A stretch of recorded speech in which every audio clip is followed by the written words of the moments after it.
Courier वाला घर के बाहर की टेबल पर शादी का कार्ड छोड़ गया था।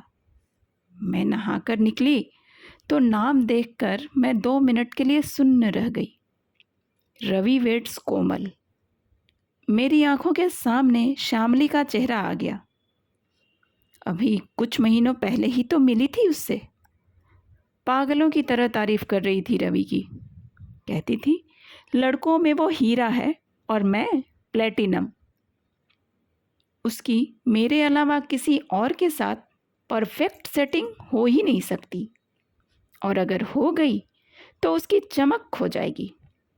यह कहकर उसने एक बेपरवाह सी हंसी हंसती थी। क्या हो गया उनके 6 साल के पुराने प्यार को? मन की गति भी कितनी तेज होती है।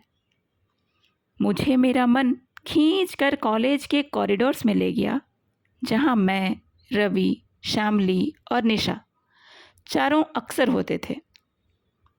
रवि ने उसका हाथ थामकर हमारे सामने कहा था, देखो ये श्यामली एक हीरा है और मैं प्लेटिनम। हम दोनों एक दूसरे के लिए ही बने हैं। कहीं अगर इसकी सेटिंग किसी और के साथ हो गई तो इसकी चमक खो जाएगी। फिर खूब हंसे थे हम सब। ऐसी कितनी ही कस्मों और वादों के हम साक्षी रहे थे। मेरी तो शादी हो गई, पर श्यामली और रवि ने अभी तक शादी नहीं की थी। इसकी वजह थी रवि की 2 बहनें। रवि चाहता था कि वह उनकी शादी के बाद ही खुद शादी करे।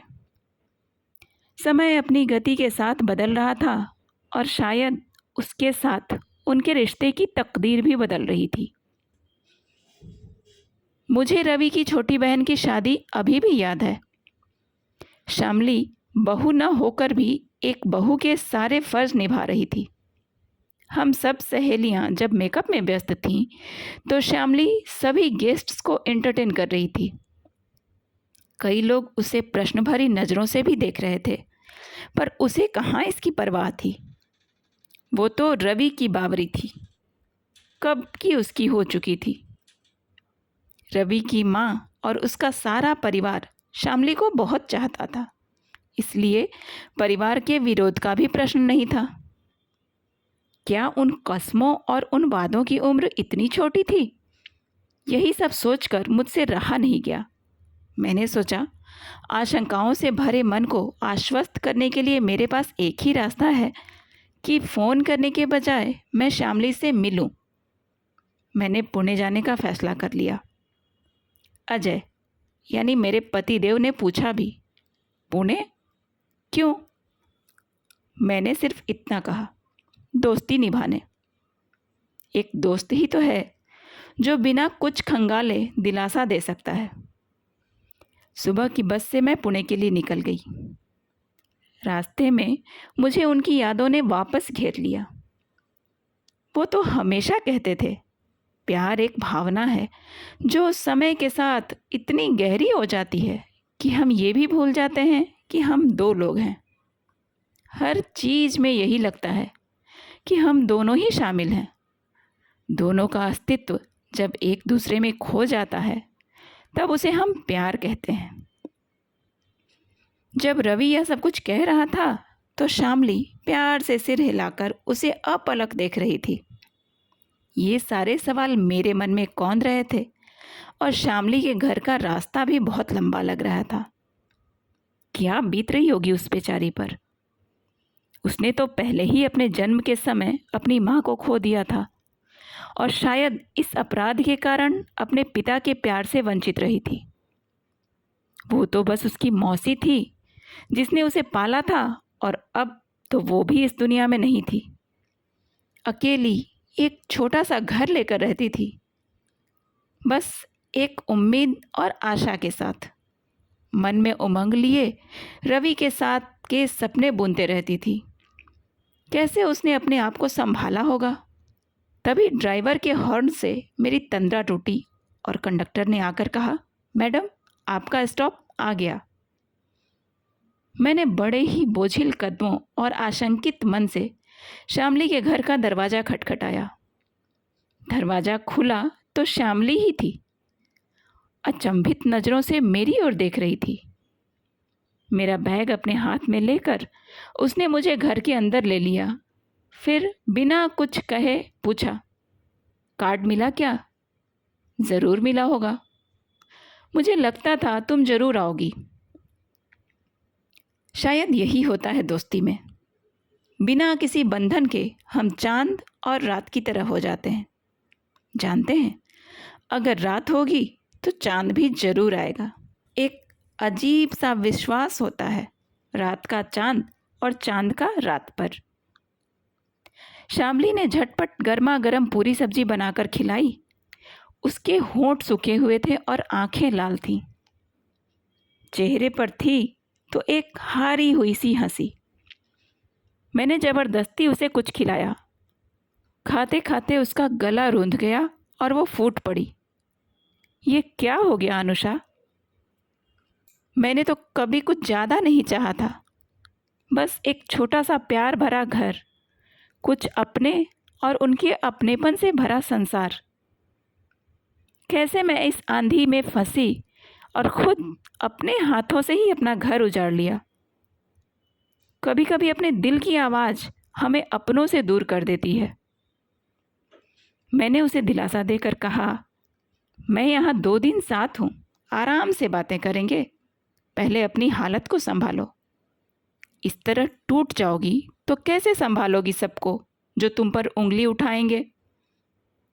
रात को डिनर में शामली ने मेरे लिए मेरी पसंद की फिश करी और राइस बनाई और साथ में चटनी भी। इतनी बारीकी से सबकी पसंद और भावनाओं को पहचानती थी और उसका ध्यान रखती थी। फिर क्यों? यही शब्द घूम रहे थे मेरे मन में। रात के खाने के बाद मैंने सीधा पूछ ही डाला। उसके मन का बादल फूट पड़ा। कहने लगी, एक तेज बारिश ने मेरा सब कुछ बहा दिया। पिछले 2 सालों से रवि अपने एक दोस्त सुशांत के साथ एक घर किराया पर लेकर रह रहा था। शामली भी उसके घर में अक्सर मिलने जाया करती थी। शामली ने कहा, उस दिन रवि का जन्मदिन था और वही हमारे रिश्ते का अंतिम दिन भी था। उस दिन रवि ने जीते जी मुझे और हमारे रिश्ते को तिलांजलि दे दी। उस दिन रवि मुझे कहीं डिनर पर ले जाना चाहता था, लेकिन मैंने और सुशांत ने मिलकर उसका सरप्राइज बर्थडे प्लान किया था, इसलिए मैंने मना कर दिया। उधर सुशांत ने भी मना कर दिया। रवि उदास होकर हमेशा की तरह मूवी चला गया। जब भी वह परेशान होता था तो मूवी चला जाता था। हम दोनों ने सोचा इस बीच हम सरप्राइज पार्टी की तैयारी कर लेंगे। सुशांत से बात कर मैं रवि की पसंद की बिरयानी, गाजर का हलवा और केक लेकर आ रही थी। रास्ते में ही बहुत तेज बारिश होने लगी। टैक्सी से उतरकर उसके घर तक पहुंचते पहुंचते मैं पूरी तरह भीग चुकी थी। घर के अंदर आते ही सुशांत ने कहा, मैं कॉफ़ी बनाता हूँ, तुम चेंज कर लो। मैं बाथरूम में कपड़े बदल ही रही थी, तभी मुझे वहाँ एक छिपकली दिखी। तुम तो जानती ही हो, मुझे छिपकली से फोबिया है। छिपकली दिखते ही मैं आधे अधूरे कपड़े पहनकर बाथरूम से भागी और डर के मारे सामने खड़े सुशांत से लिपट गई। ठीक उसी समय रवि दूसरी चाबी से दरवाज़ा खोलकर घर के अंदर आ गया। उसने आधे अधूरे कपड़े पहने मुझे सुशांत की बाहों में देखा। कहने लगा, पहले बता देती तो मैं दरवाज़ा नॉक कर अंदर आता। इन कपड़ों में फिल्म चलोगी, मुझे ऐसी उम्मीद नहीं थी। यह कहकर वह तेज कदमों के साथ उस तेज बारिश में सभी कस्मों वादों को बहाता हुआ चला गया। पल भर के लिए भी नहीं मुड़ा। मैं उसे आवाज़ लगाती रही, पर उसने तो जैसे मुझे श्राप देकर अहिल्या की तरह पत्थर बना दिया था। जैसे कह गया हो, तुम आजीवन इसी तरह प्यार की प्रतीक्षा करती रहोगी। लगता है सच में शामली अहिल्या बन गई थी। तभी तो उसने पिछले 6 महीनों में किसी से बात तक नहीं की। उसे यह भी पता चल गया था कि रवि ने सुशांत से भी दोस्ती तोड़ ली थी। शायद कस्में और वादे अक्सर झूठे ही होते हैं और समय के एक अंतराल तक ही टिकते हैं। मैंने जोर से शामली को गले लगा लिया और कहा, चलो, जो हुआ अच्छा ही हुआ। विश्वास की इतनी कच्ची डोर के साथ अगर तुम कुछ दूर चल भी लेती तो तुम्हें आज नहीं तो कल गिरना ही था। आज तुम्हारे कदम फिर चल सकते हैं, तुम्हारी आंखें फिर से सपने सजा सकती हैं और तुम्हें शायद सच्चा प्लैटिनम भी मिल जाए जो तुम जैसे हीरे को सही तरह से सुरक्षित रख सके और उसकी चमक को कभी धूमिल न होने दे। श्यामली की आंखें छलक गईं। दिल की यही मजबूरी है, वह दिमाग से परे सोचता है। उसने कहा, खैर छोड़ो भी, मैं तुम्हारे नज़रिए से भी देखने की कोशिश करूंगी। फिर उसने हंसते हुए कहा, क्या पता कोई दूसरा रवि ढूंढ लो। उसके बाद मैं 4-5 दिन तक शामली के घर पर ही रुकी रही और उसके टूटे हुए दिल पर मरहम पट्टी लगाती रही। घाव ठीक हुए या नहीं ये तो नहीं पता, पर मुझे विश्वास है कि उसका दर्द ज़रूर कुछ कम हुआ होगा। मुंबई वापस लौटते समय मेरी आंखों के सामने शामली की वही उदास पत्थर सी आंखें घूम रही थी। उसकी हारी हुई हंसी एक बार फिर से रामायण की अहिल्या की याद दिला रही थी, जिसे बिना कोई अपराध किए कई वर्षों तक पत्थर का बनकर रहना पड़ा। उस मुलाकात के बाद मैं भी कुछ अपने परिवार में व्यस्त हो गई।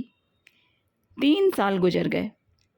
इस बीच श्यामली से 2-3 बार फ़ोन पर बातचीत हुई, पर उसकी दशा में कोई भी परिवर्तन नहीं दिखा। आज हमारा कॉलेज रीयूनियन था।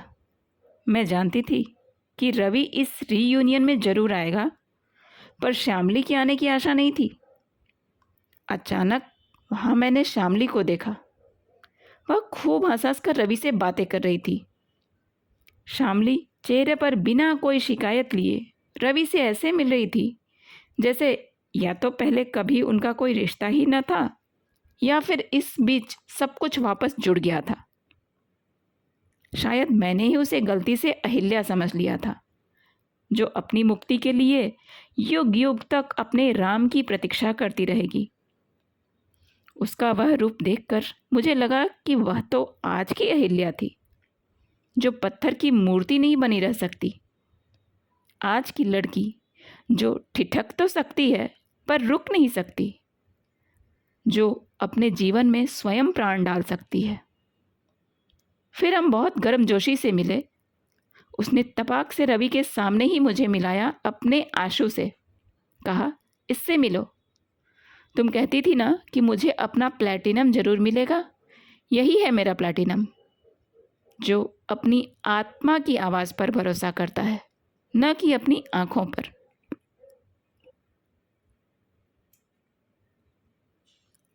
आरती प्रणय जी की कहानी सरप्राइज़ आपको कैसी लगी? कमेंट करके ज़रूर बताइएगा।